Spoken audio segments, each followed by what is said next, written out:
Estoy sola y embarazada. Esas palabras se repitieron en la cabeza de Isabel como un puñado de semillas que caen en tierra seca. Imagina estar en un pueblo donde la reputación pesa más que el pan, tener que mirar a la gente a los ojos y saber que en cualquier momento un rumor puede atarte las manos. En 1852, en Valdealcor, eso significaba condena social, puertas cerradas y miradas que pesan como piedras. Pero cuando Isabel, con el vientre todavía tímido, se desplomó en el arcén de la vereda, lo que vino después nadie pudo prever. El varón viudo la miró y tomó una decisión inesperada. Valdealcor dormía con la paciencia de los pueblos pequeños. Las fachadas encaladas reflejaban el primer sol, las cabras rumiaban en los corrales y el aroma del pan recién horneado se colaba por cada callejón. El taller de costura de la casa de Isabel era casi una extensión del pueblo. Sobre su mesa se amontonaban trozos de tela, botones de nácar y retazos de historias cosidas a mano. Isabel Romero trabajaba con manos que sabían contar pasados. Cada prenda llevaba el eco de su infancia, la memoria de su hermana Aurora, la vez que cosió las mangas de un vestido para una boda que no llegó a celebrarse. Isabel no tenía padres que la esperasen al volver a casa. Aurora, su hermana mayor, había muerto años atrás en una fiebre larga, que dejó a Isabel con la costumbre de hablar con las cosas pequeñas. «No te vayas, taza», decía, y sí, hablaba también con su máquina de coser, como si fuese un animal confiable. Era una mujer de carácter dulce pero firme, conocedora de las puntadas que sostienen más que telas, tenían que sostener vidas. Ernesto Valverde apareció, como las promesas que se cumplen a medias. Era joven, con una sonrisa que sabía usar en las tabernas y en el salón de la casa de su padre, don Fermín Valverde, que no dejaba de calcular los casamientos como quien calcula la cosecha. Ernesto cortejó a Isabel con palabras que le llegaban al alma, flores recogidas en los bordes del río, poemas recitados a media voz y la ilusión de un porvenir compartido. En el pueblo hablaron de su compromiso como se habla de una buena noticia. Era conveniente, decían, la unión de una costurera hábil y un comerciante emergente. Los días de promesa cambiaron la rutina de Isabel. Las puntadas se volvieron ahora la antesala de un hogar que imaginaba, una mesa con pan caliente, una madre que no estaba, un futuro que la sostendría. Había noches en que se recostaba junto a la ventana y escuchaba las voces lejanas de la iglesia, y en esos silencios se le escapaba un nombre, Aurora. A menudo recordaba a su hermana abriendo la puerta de par en par, con las manos aún calientes del guiso, diciendo, «Isabel, la vida se te está haciendo casa». Eso la hacía sonreír, y sin saberlo, confiar en los pasos que daba hacia Ernesto. La intimidad que compartieron Isabel y Ernesto quedó en la frontera de lo adecuado para el pueblo. Hubo una noche en que cerraron la puerta, y la ciudad parecía alejarse hasta quedar como una mancha. No hubo deshonra intencionada. Hubo entonces afecto. Hubo necesidad de compañía.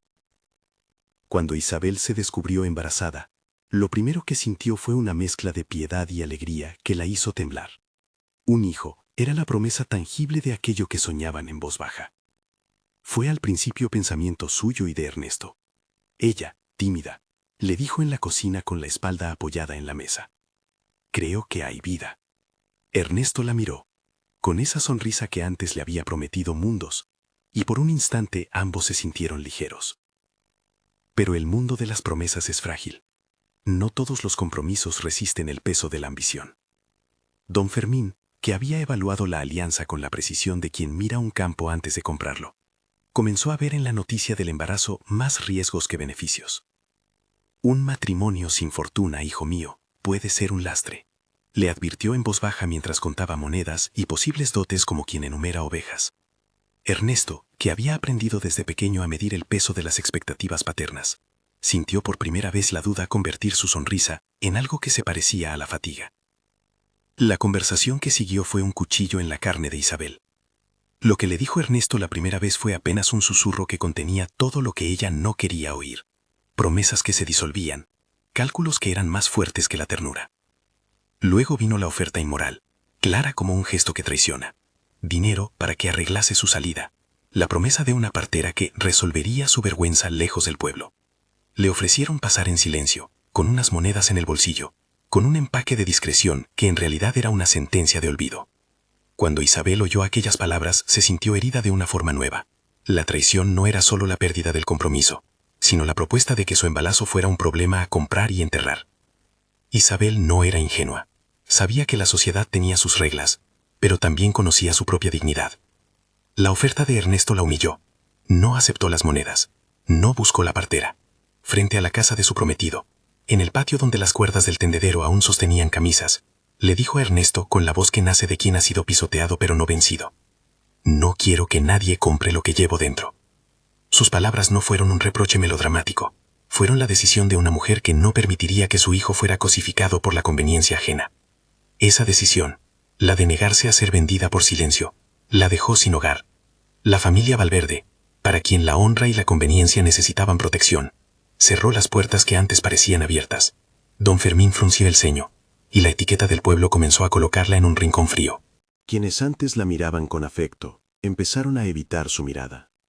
En la plaza, algunas madres apartaron a sus hijos de su paso, como si la desgracia pudiera contagiarse. El peso de las miradas se convirtió en un viento que la empujó a la carretera. Isabel decidió marchar. No huyó por miedo, se fue con la firmeza de quien preserva lo que lleva en su vientre. Quería buscar el silencio donde pudiera pensar, donde nadie comprara su dignidad por monedas. Partió con una bolsa pequeña que contenía algunas monedas, retazos de tela, la puntilla que había cosido para la boda que nunca fue, y el rosario de Aurora, envuelto en un pañuelo. Antes de irse, pasó por la pequeña capilla del pueblo, y susurró una oración breve, no por milagros, sino por coraje. El camino que tomó Isabel fue de tierra y piedras. La primavera todavía no había estallado por completo, y el aire llevaba ese olor a humedad que anuncia lluvias lejanas. Caminó por veredas que conocía desde niña, pero esta vez, cada piedra le parecía una pregunta. La fatiga se fue apoderando de su paso. Al tercer día, sus fuerzas comenzaron a fallar. La comida era escasa, la noche fría, y las casas que encontraba estaban cerradas o indiferentes. Cuando el vientre empezó a dolerle con una punzada persistente, supo que no era prudente continuar sin descanso. Durante la marcha, en su mente surgieron fragmentos de su vida. La risa de Aurora mientras tejía, la voz del barbero que insistía en que ella tenía buen porte, el consejo de la vieja pianista del pueblo que le decía que la vida siempre ofrece un hilo para coser las roturas. También volvió la imagen de Ernesto, esa mezcla de ternura y cobardía que se había mostrado en el patio. Recordó su última mirada. No había arrepentimiento en ella, solo cálculo. Esa memoria la obligó a apretar los ojos hasta que la visión se le volvió borrosa. Cerca del arroyo, la temperatura cayó de golpe. Isabel busca cobijo bajo un olmo. La hierba estaba húmeda, y su cuerpo comenzó a temblar. La noche vino con un frío seco y una soledad sin compasión. Al intentar levantarse, una punzada la recorrió y todo se nubló. Sus manos, siempre hábiles para coser, no pudieron retener su equilibrio. Perdió el conocimiento con el rostro contra la tierra, la respiración cortada y la bolsa de tela abierta a su lado, mostrando el retazo de encaje, el rosario y unas pocas monedas que parecían pequeñas estrellas caídas. En el pueblo, nadie lo supo, o quizás lo sabían y no querían implicarse. La indiferencia de la gente, a veces más cruel que la agresión abierta, fue un personaje silencioso en esa historia. Pero el mundo no es solo la plaza ni los rumores. En las tierras que se extendían más allá del pueblo, el latifundio del barón viudo tenía ojos y oídos distintos. El barón Rodrigo Mendoza no era un hombre joven ni fácil de comprender. La muerte de su esposa, Catalina, años atrás, lo había dejado con un hueco que no se llenaba con posesiones ni títulos. Su hacienda se movía como una maquinaria mecánica, donde la gente cumplía su parte. Y él solía pasear a caballo temprano para observar los campos, el ganado y en ocasiones los caminos cortos que cruzaban las colinas. Aquella mañana, mientras el sol apenas levantaba la niebla de los valles, el varón viudo salió con su petenero favorito. No era un hombre de excesos en la palabra. Observaba mucho, hablaba poco, y cuando lo hacía, sus frases tenían la densidad de quien no regala nada. Al pasar por la vereda, su mirada, esa mirada que la gente del pueblo describiría más tarde con reverencia y asombro, se topó con el cuerpo en el arcén. Aquel cuerpo, cubierto de polvo y con el cabello pegado a la piel por la humedad, tenía una dignidad que los rumores no podían manchar. En la época, un señor de su rango no se detenía ante cualquier mujer caída en un camino. Muchas veces se cruzaba de lado y dejaba que los criados resolviesen. Pero hubo algo en la quietud de Isabel que atrajo su atención: la forma en que sus manos, aún en la inconsciencia, sostenían el rosario de Aurora como si fuera la única defensa contra el viento. El varón desmontó con precisión, sin turbar el orden natural de sus acciones. Ordenó a su capataz, Pascual, que bajara del carruaje con cuidado, y con la calma de quien sabe que los gestos grandes no necesitan ruido, mandó que la envolvieran. No ofreció explicaciones a los ojos curiosos que se asomaban desde los setos. Sus órdenes fueron claras y escasas: atenderla y llevarla a la hacienda. Cuando acercó su rostro al de Isabel, percibió el olor del barro, el sudor y algo que le recordó la casa que había perdido junto a Catalina, la presencia de un cuidado que lo demandaba. Los hombres del varón ejecutaron las instrucciones sin prisa pero sin vacilación. La colocaron con ternura en la parte trasera del carruaje, cubriéndola con una manta extraída del baúl. Mientras el carruaje rodaba hacia la finca, el varón se sentó cerca, en silencio, observando el perfil de aquella mujer que dormía como quien no recuerda haber sido traicionado. Algunos en el pueblo vieron la escena y formaron teorías. El varón la pretende, lo hace por la niña que tiene en casa, quiere escandalizar a la gente. La murmuración, siempre pronta, ya había empezado a moldear su versión del acto antes de conocer los hechos. En la hacienda, la rutina cambió de ritmo por unas horas. Remedios, la cocinera con manos que curaban, llegó a la entrada como si supiera que el destino requería de su experiencia. Tenía la habilidad de administrar sopas, emplastos y palabras en proporciones justas. Al ver a Isabel, no pudo evitar tomar el rosario, mirarlo con respeto y decir en voz baja: «Niña, descanse que la panza ha hablado». Lucía, la hija del varón, una niña de ojos observadores que había perdido a su madre en la inocencia de la infancia, apareció intrigada, con los rizos cruzados por una cinta. Se quedó observando a Isabel como quien mira un libro nuevo, con la mezcla de curiosidad y necesidad que solo los niños conocen. El varón viudo supervisó los cuidados, no con la distancia de un señor que ordena sin comprender, sino con la proximidad de quien entiende el valor de un gesto.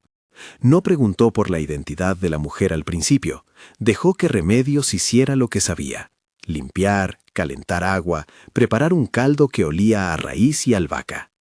En la cocina se encendió un fuego antiguo, y el chisporroteo se mezcló con la respiración de la casa, esa respiración que volvía a latir al tener a alguien herido entre sus paredes.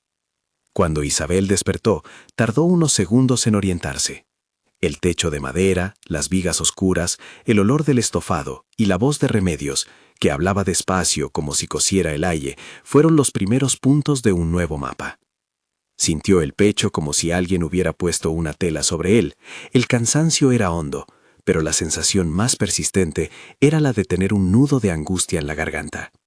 Intentó incorporarse, y una mano suave la detuvo, la mano del varón viudo, firme, pero con una ternura que no era forzada. Ella lo miró. Era la primera mirada sostenida desde que dejó el pueblo, y en esa mirada hubo algo que la sorprendió más que la presencia misma. En los ojos de ese hombre no había juicio inmediato. Había, en cambio, una especie de obligación íntima de proteger. «¿Dónde estoy?», preguntó Isabel, todavía con voz quebrada.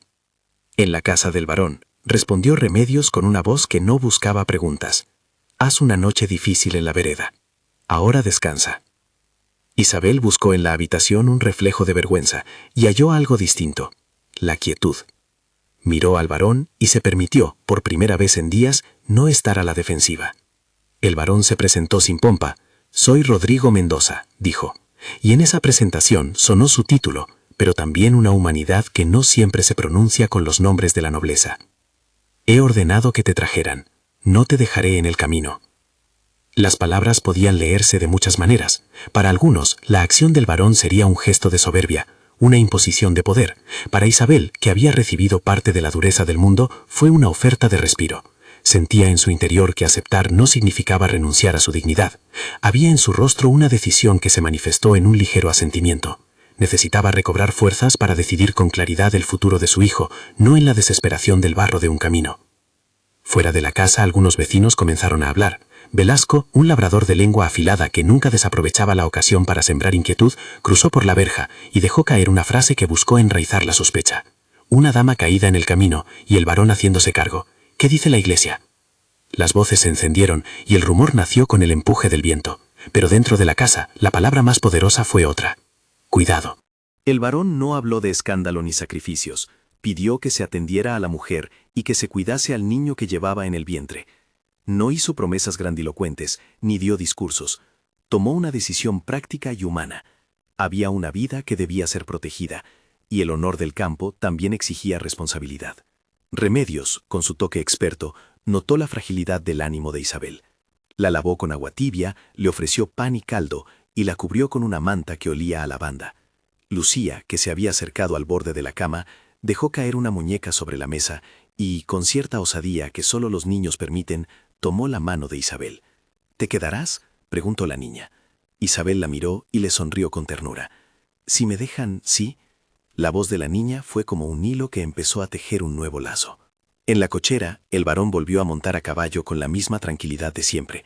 No porque todo estuviera resuelto, no lo estaba, sino porque, como hombre acostumbrado a dirigir una hacienda, sabía que las decisiones de corazón también se estrechaban a los perfiles de la realidad. Con la mirada fija en el horizonte, pensó en Catalina y en la casa vacía que ella había dejado.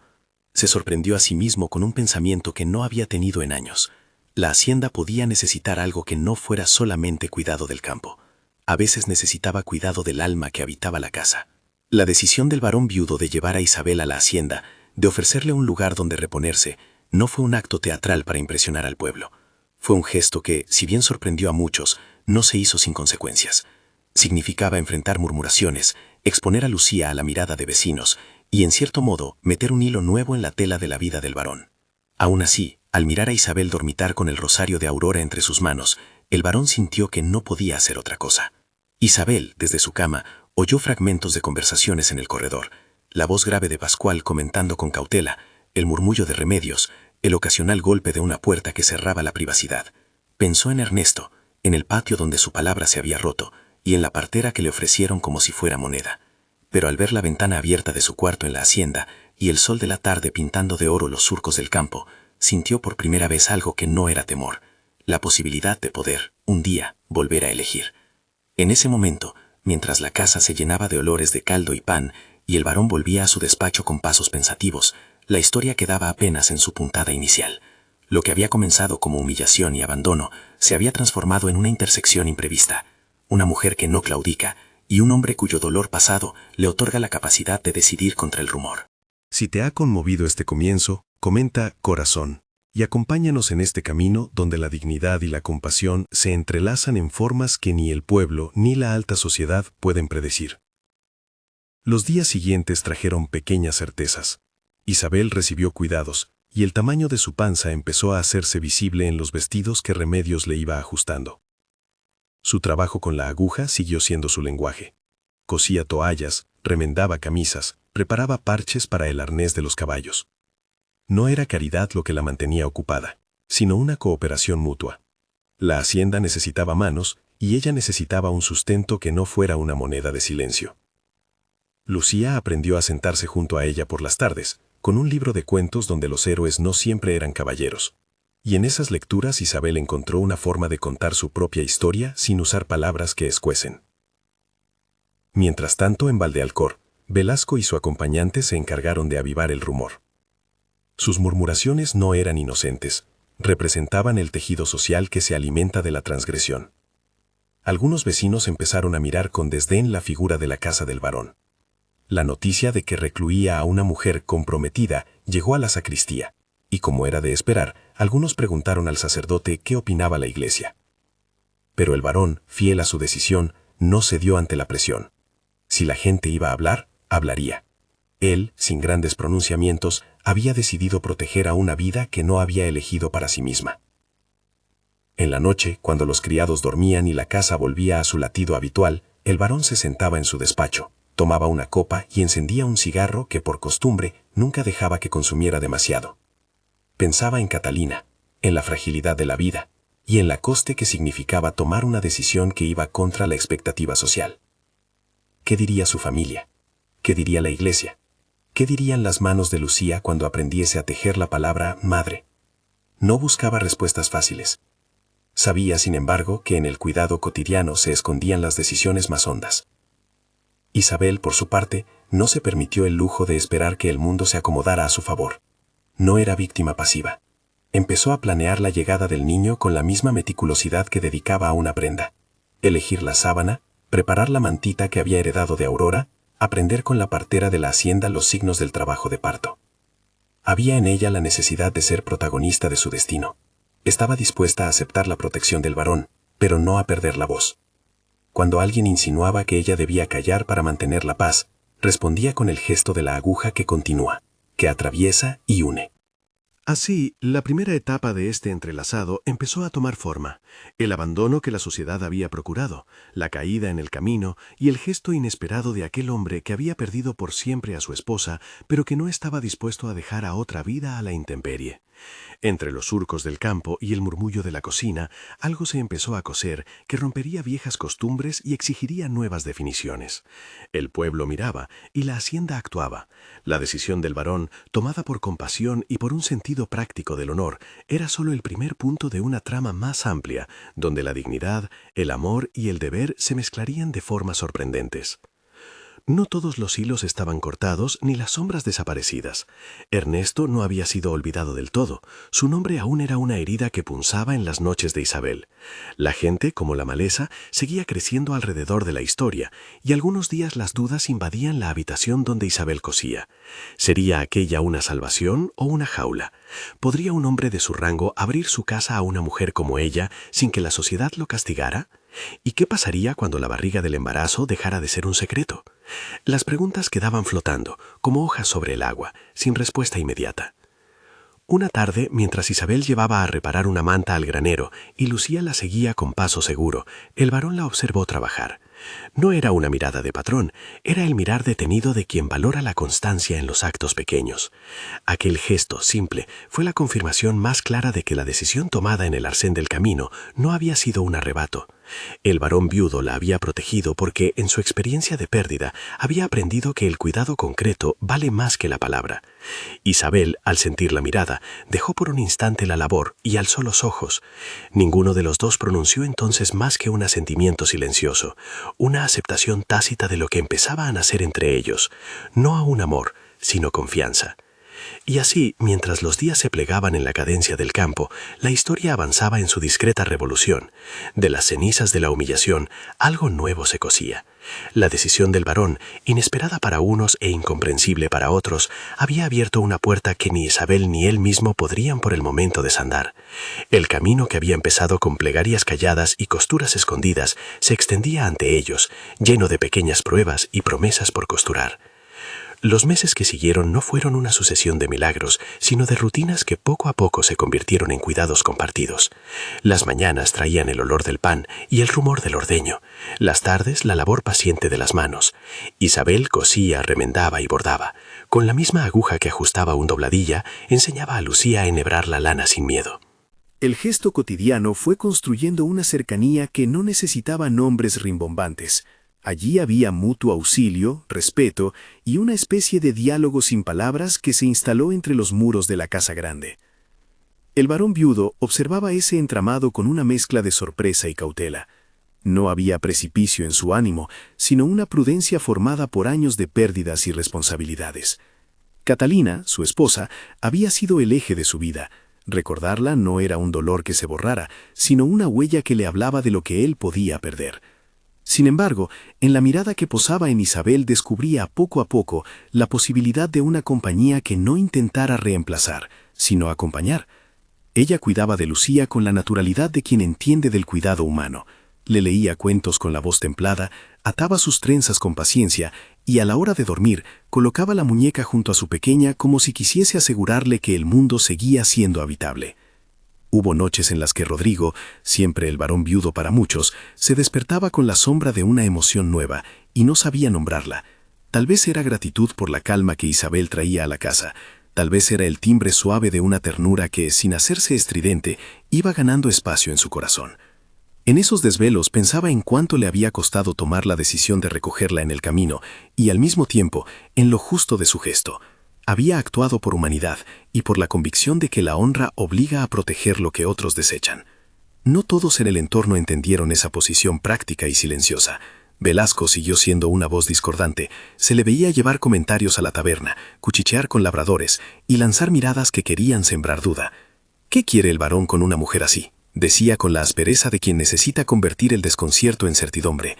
En el pueblo, alguno repasó sus propias estrecheces: la iglesia, la tienda de comestibles, la vieja posada donde se comentaba el escándalo con la solemnidad de un ritual. La reputación, esa unidad social escrutadora, no estaba dispuesta a olvidar el escándalo imaginado. Pero la hacienda tenía su propia lógica. Remedios se encargó de que Isabel no padeciera necesidades. Le enseñó a preparar potajes que fortalecían sin vicios, le explicó las plantas que alivian los dolores y le preparó la cuna con la destreza de quien ha visto nacer vidas en la cocina de la casa. Pascual, el capataz, le pidió prestadas agujas para remendar la montura de los caballos y a cambio le contaba anécdotas de la finca. Con el tiempo, la vida en la casa dejó de ser un favor temporal para volverse una cooperación aceptada. Isabel trabajaba y su trabajo valía. Durante las tardes de primavera, Isabel rompía la rutina con pequeñas excursiones al huerto donde plantaban coles y hortalizas. Lucía corría entre los surcos y reclamaba que le enseñasen el nombre de cada planta. Allí, entre el olor a tierra y la voz de los pájaros, Isabel hablaba con una suavidad que la gente del pueblo ya no escuchaba. A veces, mientras lavaba las babitas y las pequeñas sábanas en la pila, repetía historias de Aurora, su hermana, cómo le enseñó a usar la máquina de coser, el secreto para bordar flores que no se deshilachan, y la vez en que ambas soñaron con un jardín propio. Esas historias eran más que recuerdos, eran raíces que compartía con quienes la rodeaban. En más de una ocasión llegó una carta al escritorio del varón. Era la forma en la que el mundo distante se comunicaba con la casa, noticias de mercados, cuentas de la hacienda, y a veces pesan en forma de nombres. Una de esas misivas llevaba la firma de don Fermín Valverde. Rodrigo la dejó sobre la mesa, junto a una jarra de vino, y la abrió con la serenidad de quien lee un papel sin prisa. El contenido era un conjunto de reproches velados y advertencias soterradas. Don Fermín insinuaba el desasosiego que la relación provocaba en la vecindad y llamaba al varón a pensar en las apariencias. Rodrigo no respondió con furia ni con palabras tajantes. Tomó la carta, la dobió y la dejó sobre el cajón. No era un acto de desafío, sino de quien elegía sostener una decisión por encima del rumor. Entretanto, en Valdealcor, la voz de Ernesto no desapareció del todo. Se oyó en murmullos iniciales, como quien pasa por la plaza y deja caer un nombre. Después se supo que, a través de un mensajero, había enviado una nota, una mezcla de arrepentimiento mal medido y disculpas calculadas. La carta, sin embargo, no era una súplica sincera, ni un pedido de responsabilidad. Parecía más un intento de limpiar su conciencia sin pagar el precio de sus actos. Isabel, cuando supo de la misiva, la miró con frialdad. No respondió. No necesitaba que su pasado volviera en forma de tinta. Había aprendido a proteger lo que llevaba dentro con sus propios gestos. Las semanas siguieron su curso y con ellas comenzaron las preparaciones naturales. Costuras más largas para acomodar la barriga, camas reforzadas con lana y pequeñas compras en el pueblo. Isabel, aunque cuidada, no dejó de prepararse para el momento del parto con una determinación que sorprendía a algunos. Leyó a la partera de la hacienda las señales de la labor, practicó respiraciones antiguas y arregló la mantita de Aurora como quien pone una heredera lista para la llegada de un tesoro. Su dignidad era un hilo firme, no cedía ante la compasión paternalista ni tampoco la rechazaba. Aceptaba el cuidado, pero no la condescendencia. La tensión social ganó un nuevo episodio en una reunión en la plaza del pueblo, en la que Velasco quiso poner el tema sobre la mesa con la grosería de quien busca aplausos en la correcta indignación. Reunió a algunos labradores y con un acento de voz que pretendía sumar indignación, empezó a lanzar preguntas sobre la conveniencia. Algunos murmullos acompañaron sus palabras, otros evitaron implicarse. Fue entonces cuando el varón viudo, sin grandilocuencias, decidió ir al pueblo. No fue una visita teatral. Se presentó caminando, con la postura propia de quien no busca peleas, y acudió a la plaza donde la gente ya empezaba a comentar. La presencia de Rodrigo provocó más silencio que ruido. No gritó recriminaciones, ni humilló a Velasco en público. Eso no era propio de su carácter ni de su rango. Con voz medida, pidió unos minutos y habló desde la serenidad. Explicó que en la hacienda se habían encontrado con una mujer herida que llevaba una vida por cuidar, que se le había prestado auxilio porque la humanidad no tenía etiqueta social en ese gesto, y que la decisión de protegerla no era un escándalo, sino una obligación moral. Habló de la necesidad de cuidar a los débiles, de la coherencia entre lo que se predica y lo que se practica, y cerró su intervención con una constatación simple. La casa no se regía por el rumor, sino por la responsabilidad. Algunos no se conformaron, pero muchos otros, al escuchar la seguridad en su voz, empezaron a ver el asunto desde otra perspectiva. Velasco, por su parte, no obtuvo la reacción que buscaba. La gente debatió, aunque en voz baja, y las caras que antes se agitaban con indignación se dividieron. No fue una victoria inmediata para el varón, pero sí un acto público que marcó un antes y un después. La finca podía poner un límite a la murmuración con la coherencia de sus actos. En la casa hubo días de calma y otros de inquietud. Isabel a veces caminaba por el pasillo como quien revisa un vestido en la espera de un examen. Su vientre se movía, la cuna ya estaba lista y la mente se le poblaba de preguntas.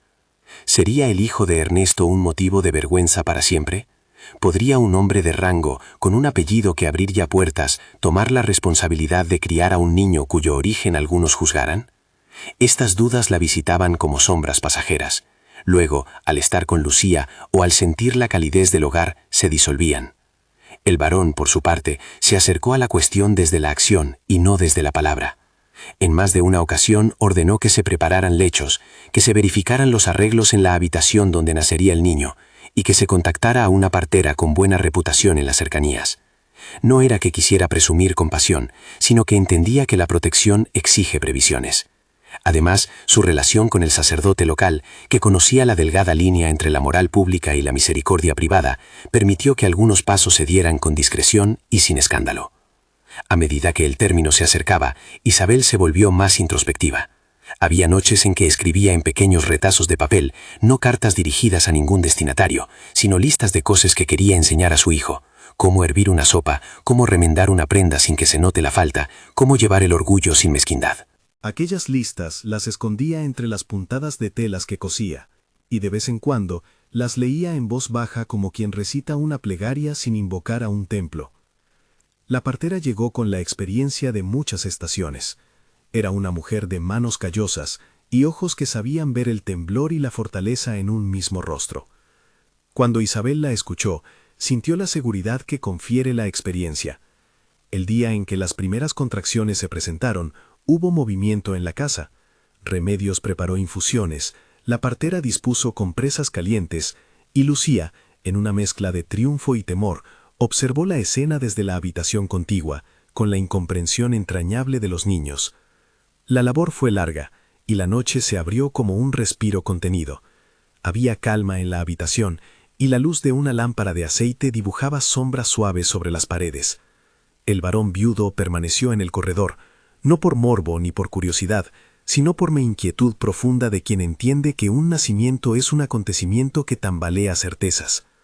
Entró en la habitación cuando se le pidió, y posó su mano, con temor y con ternura, sobre la frente de Isabel.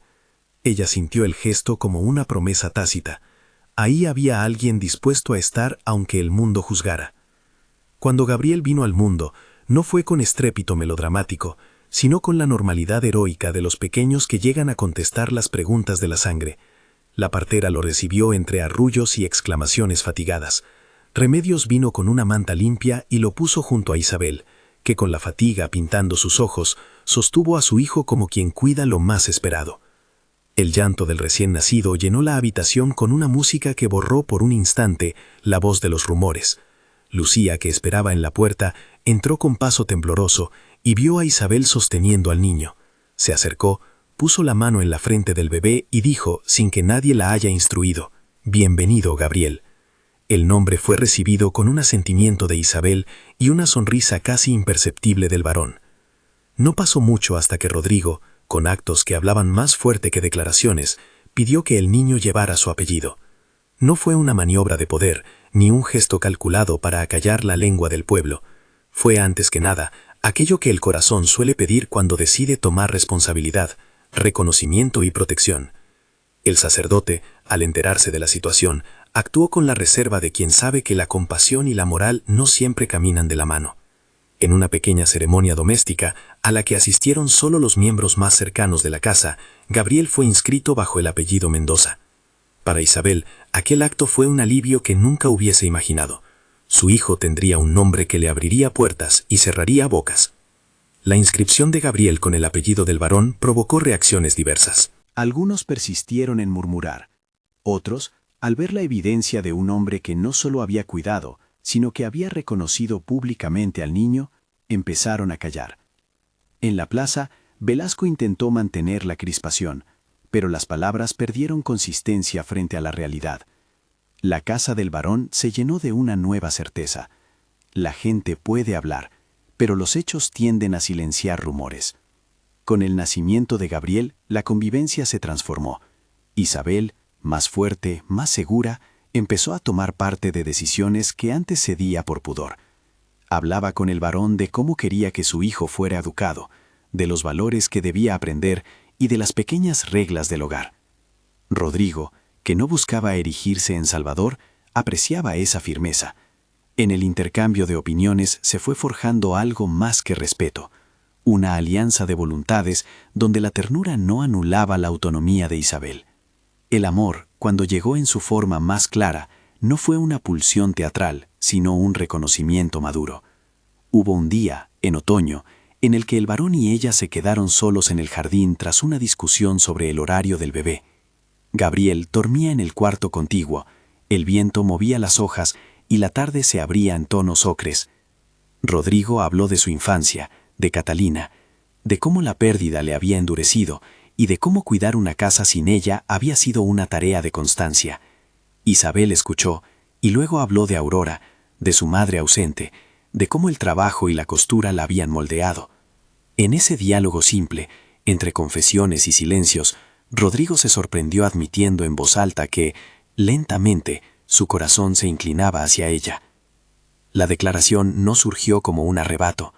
Una tarde de invierno, con la chimenea encendida y la lluvia golpeando el vidrio, Rodrigo tomó la mano de Isabel con la naturalidad de quien pide permiso y dijo con la voz templada: «No pretendo borrar lo que fuiste, ni lo que perdí, pero me gustaría compartir la vida que nos queda. ¿Aceptarías casarte conmigo?».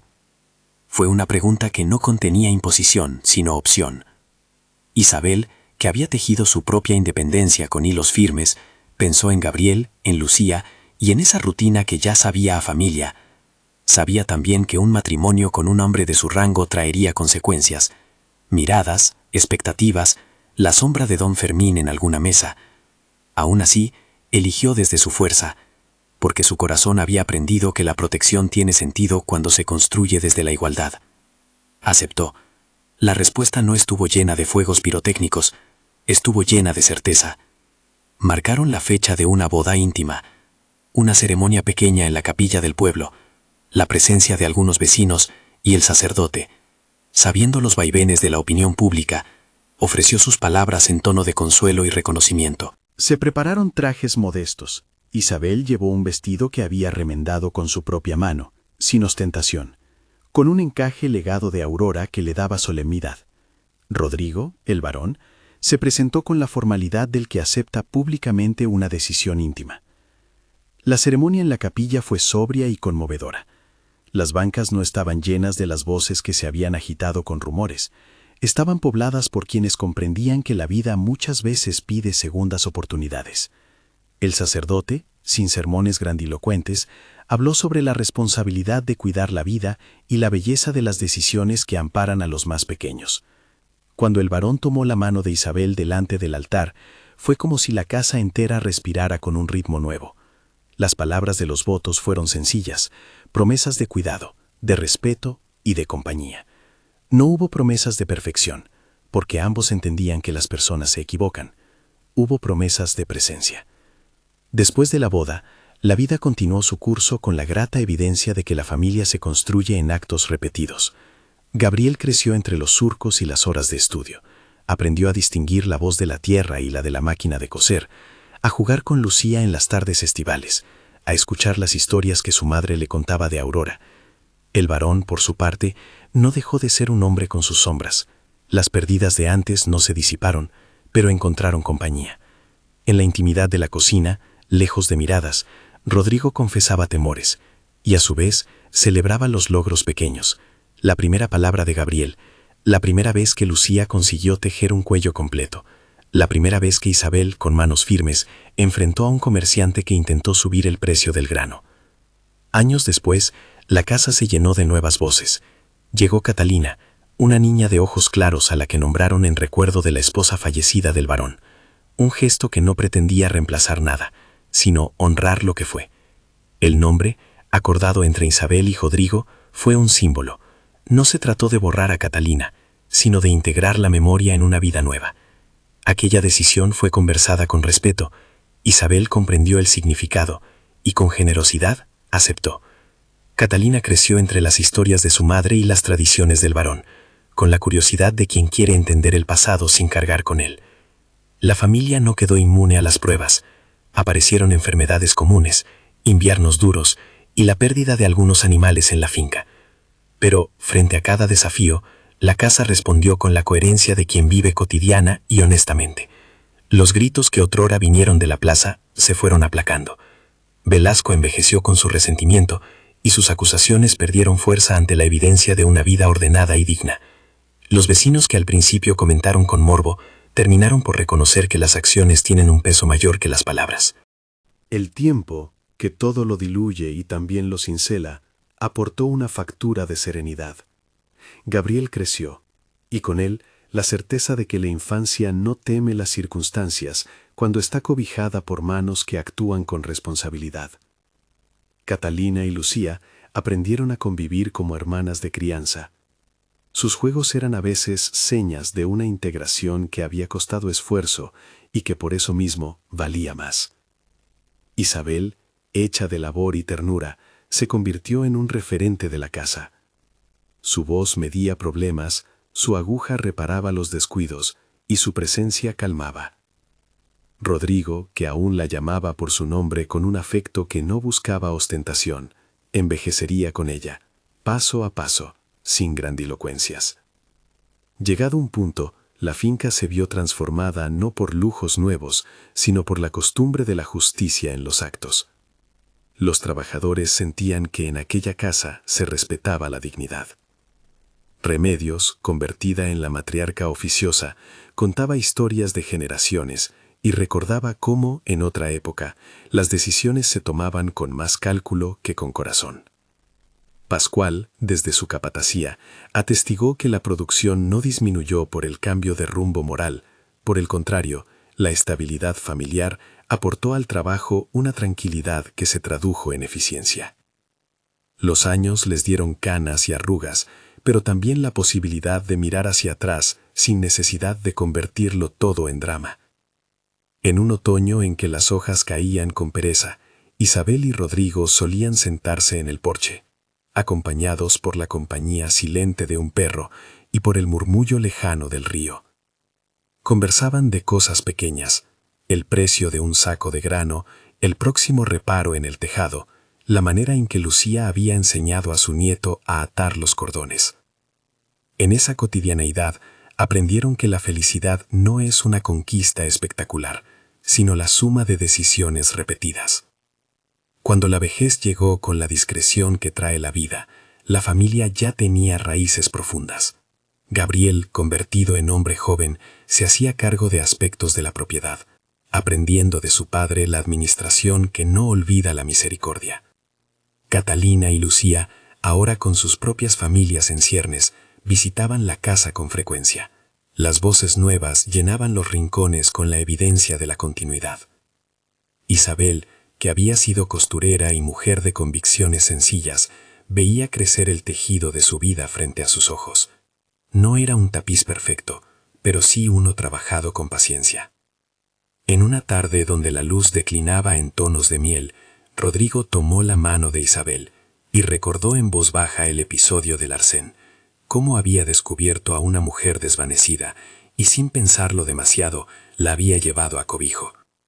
Fue una decisión que, cuando la tomé, pensé que era lo correcto, dijo con voz quebrada, pero no imaginé la bendición que significaría tenerte a mi lado. Isabel sonrió con esa modestia que la caracterizaba y le apretó la mano con fuerza. No necesitaron más palabras.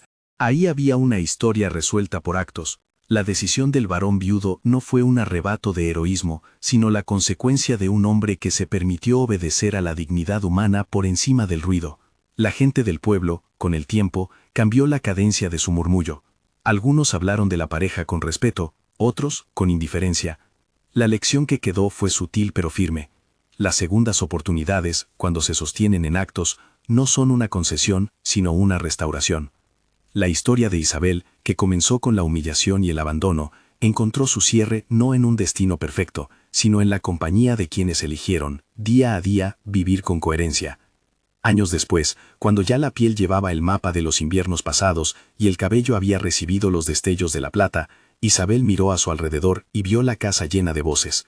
Sus manos, ya no tan firmes, aún guardaban la habilidad de remendar lo que se rompía.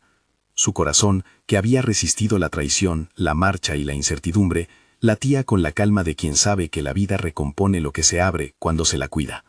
En el porche, rodeada por la familia que había ayudado a forjar, Isabel repitió para sí la imagen que había inaugurado su historia. La mirada del varón viudo en el arcén, la decisión de recogerla. Esa mirada, antaño inesperada, había sido el punto de inflexión de muchas vidas.